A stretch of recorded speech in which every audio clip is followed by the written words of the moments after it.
महाराष्ट्र राज्याच्या महिला व बाल विकास मंत्री आदितीताई तटकरे या सोलापूर दौऱ्यावर आल्या असता त्यांचा विविध संघटनांतर्फेही सत्कार करण्यात आला।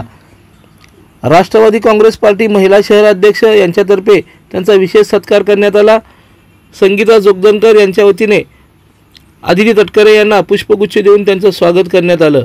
या प्रसंगी युवती अध्यक्ष किरण माशाळकर, प्रदेश सरचिटणीस सायरा शेख, महिला सचिव प्राजक्ता बागल, सरचिटणीस सुरेखा गाडगे यांच्यासह इतर पदाधिकारी मोठ्या संख्येने उपस्थित होते। लोकदर्शन मराठी चॅनलला सबस्क्राइब करा, बेल बटनला क्लिक करा व लाईक करायला विसरू नका।